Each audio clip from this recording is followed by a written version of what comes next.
What have you been writing? Said I don't know.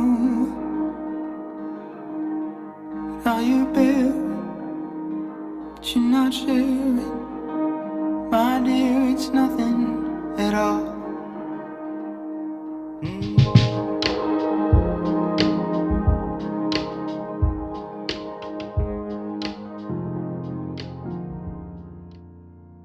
On behalf of Alan and Jenna and their families, I want to welcome you and thank you for being here today as witnesses and to join in celebration of the beginning of Alan and Jenna's marriage relationship.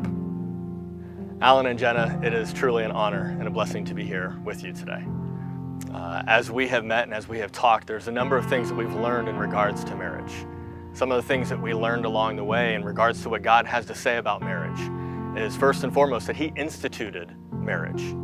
He created it. And you can see that in Genesis chapter 2. We learned about this. God looked at His awesome creation. He saw how good everything was.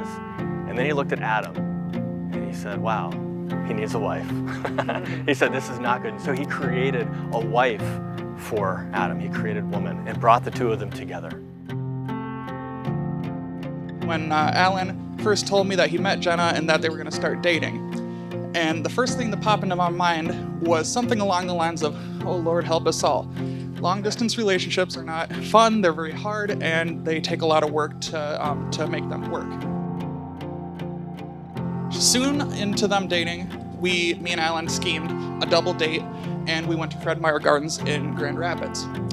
While we were on that date, I had the chance to just look over at them and kind of, just take in the experience. And I remember Alan looking at Jenna, and he looked at her with just pure amazement, authentic love.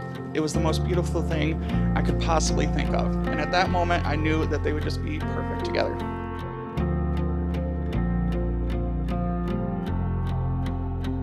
Jenna has always kept her dating life hush-hush, so when we found out she was dating someone from camp, we knew it had to be serious. One of my favorite quotes is, "There's nothing more pure and beautiful than a love that starts at summer camp." Kevin Watson.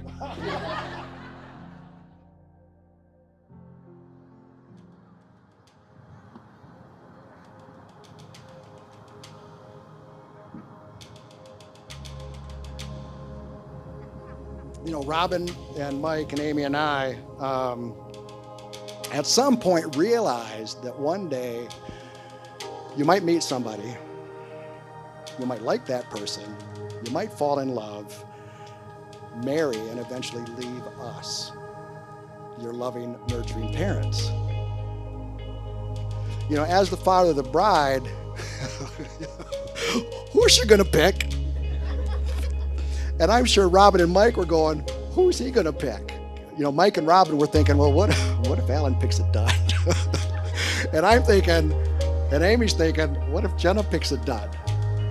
Well, fortunately, we didn't have to worry about that, because these two young people in front of me, my beautiful daughter and my beautiful new son,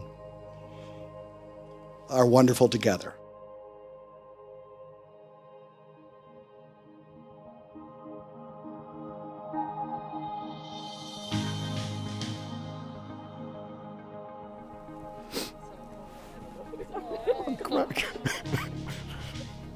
Now?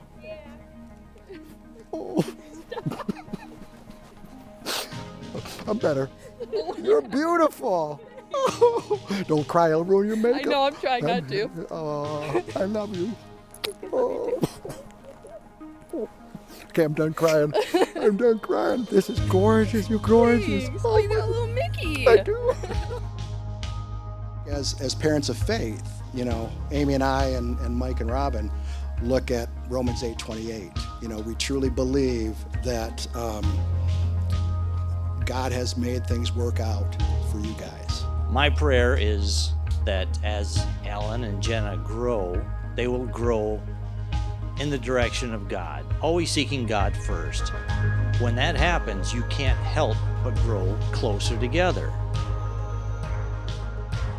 As you move forward in marriage, you're going to learn that the star-struck gaze, the twitterpation, the butterflies in the stomach, eventually they kind of start to fade into the distance, and you have decisions and opportunities and moments to create very real times of demonstrating love for each other.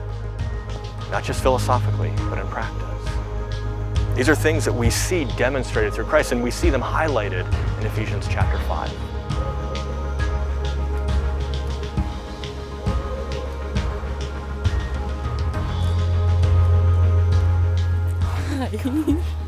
You're pretty. Wow. Like my dude? I love it. I love you too. Oh my goodness.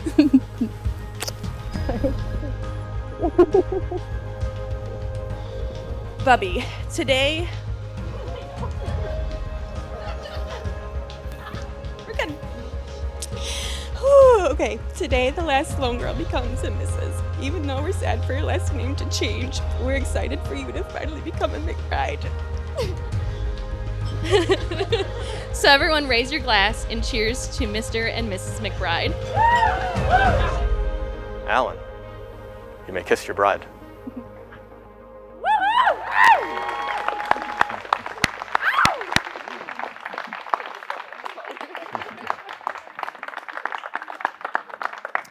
It is my privilege to introduce to you for the very first time, Mr. and Mrs. Alan McBride.